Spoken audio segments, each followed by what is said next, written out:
देखो, देखते हो क्या होता है कि कोई व्यक्ति बीजेपी में है, वो कांग्रेस में चला जाएगा, कांग्रेस का आदमी बीजेपी में आ जाएगा, तो उसको क्या कहते हैं? दल बदल रहा है। क्या कर रहा है? दल बदल रहा है। मतलब जब कोई व्यक्ति अपने निजी लाभ के लिए या किसी अन्य कारण से एक राजनीतिक दल को छोड़कर दूसरे राजनीतिक दल में शामिल हो जाता है, तब हम इसे दल बदल कहते हैं।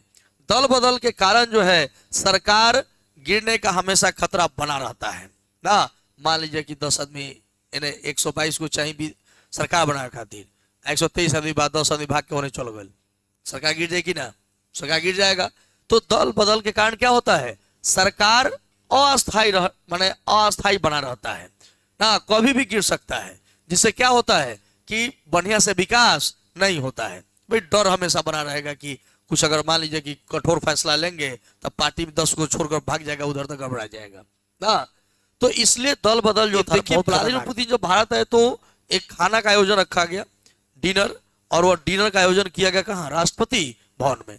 और राष्ट्रपति भवन में सिर्फ एक कांग्रेस के व्यक्ति को बुलाया गया, नाम था शशि थरूर, उनको बुलाया गया।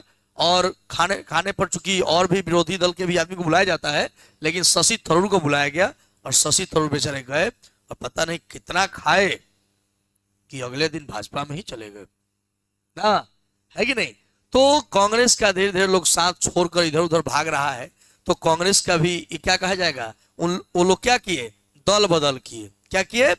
दल बदल किए। शशि थरूर अगर कांग्रेस छोड़कर अगर भाजपा में चले गए तो इसको क्या कहेंगे?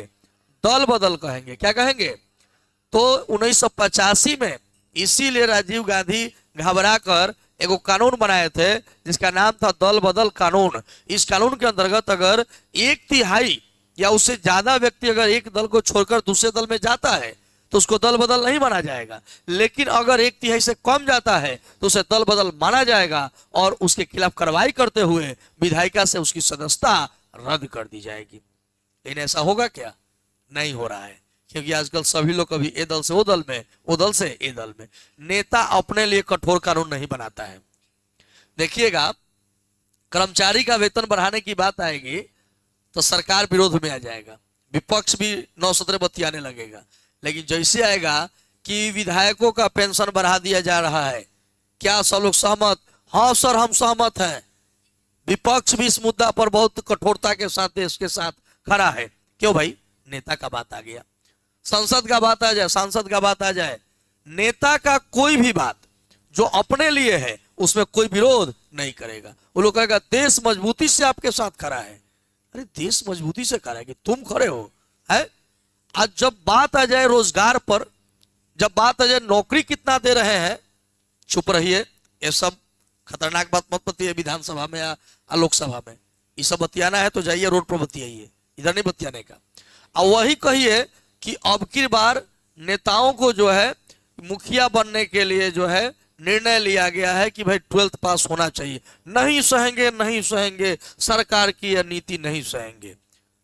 वही का विधायक का वो विधायक समझ रहा है कि भाई हम गए हैं, तुम तो अंगूठा लगाकर विधायक बने, मुखिया बनने के लिए 12th चाहिए, तो अगला बार कहेगा कि एमएससी होगा तो विधायक बनेगा, बीएससी होगा तो विधायक बनेगा। घबरा जाएगा कि नहीं? तो अपना सीट संरक्षित करके हल्ला कर देगा। नहीं होना चाहिए ऐसा। लेकिन दुर्भाग्य की बात है, एक प्रधानमंत्री बनने के लिए कोई योग्यता नहीं चाहिए, मुख्यमंत्री बनने के लिए कोई योग्यता नहीं चाहिए, लेकिन एक चपरासी का नौकरी अगर पाना चाहते हो तो कम से कम 10th पास होना जरूरी है।